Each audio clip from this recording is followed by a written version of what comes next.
Crema de leche, alamang inasal. Gumawa nga pala ako ng nakaraan mga mare. Tara, samahan niyo ako kung paano ko ginawa.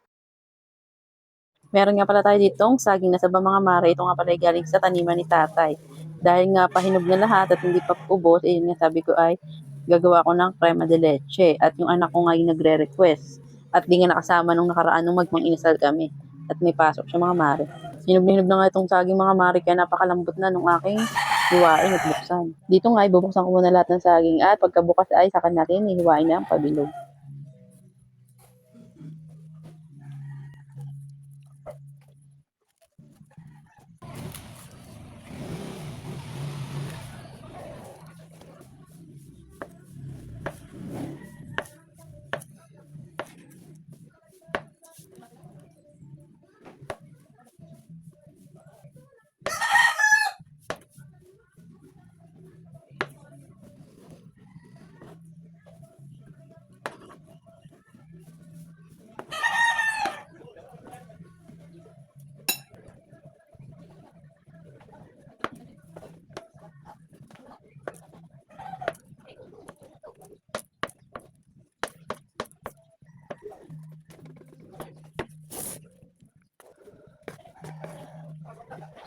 Eto na nga lahat ng na-slice kong mga mare na saging, napakarami, di ba? Isang malaking plato rin.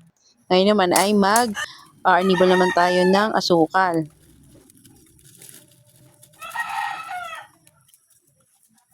Maglagay ng kaunting tubig, pakuluan hanggang sa matunaw na lahat ng asukal.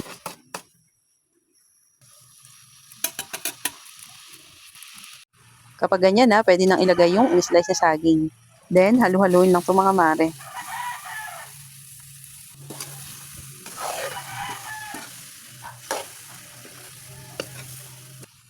Maglagay ng kaunting tubig, takpan at pakuluan. Sa part na ito mga mare, luto na yung minatamisang saging. Palamigin nyo muna mga mare bago nyo ilagay sa lagayan. Kung hindi nyo naman gagamitin muna mga mare, pwede nyo muna tabi at ilagay sa rep. Katulad nga nung sa akin mga mare, hindi ko nga pala agad nagawa ng mismong araw na niluto ko yan. Kinabukasan ko pa gawa nga ng maulan yan mga mare, wala nagtitinda ng shake, kaya wala akong mabilhan ng crush ice. Kaya kinabukasan pa ako nagawa niyan. Kaso wala pa rin kinabukasan at umulan pa rin. Ang nangyari ito, nag-DIY na lang ako ng aking sariling crush ice at tinimplahan ko na rin yan ng condense at evap. Bumili man po ng yelo mga mare, wala rin akong panggadgad or yung blender na pang pino ng ice. Kaya yan, gumawa na lang ako mga mare. Tanghali yan nung ginawa ko mga mare at pagkagabi, tumigis na rin siya mga mare. Hindi naman sobrang tigas, parang kinalabasan niya ay crush ice. Nagamit ko nga pala dyan mga mare ay 1 can lang na small ng evap at 1 can na small na condense. At isang basong tubig lang mga mare. At sakto nga lang itong nagawa ko, isang plastic lang siya ng yelo. Yan, pag ganyan mga mare, pwede nyo nang ilagay yan sa freezer at patigasin. Dito nga mga mare, pagsasama-samahin ko na yung aking pang crema de leche. Ito nga, tumigis na yung aking ginawang mixture. Diyan ay bubuksan ko lang yan at ibubuhos ko sa isang lagayan. Ayun, medyo nagyelo na siya, di ba? Ito naman, isusunod ko na yung saging na minatamis. Then, haluin lang.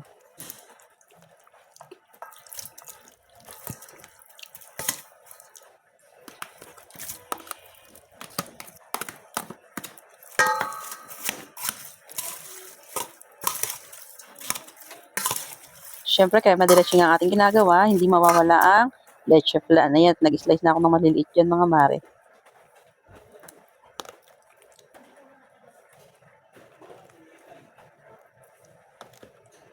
Dahil nga wala akong nabili mga puno, ito na lang ang lagay ko dyan mga mare. Laman ng buko, yung malambot na buko mga mare. Then, haluin lang. Diyan nga ay tinaste test ko na kung tama lang yung timpla ng aking crema de leche mga mare.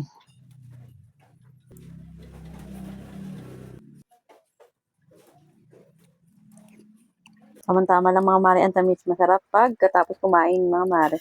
Kaya subukan nyo na rin gumawa mga mare. Ayun napakasarap niyan.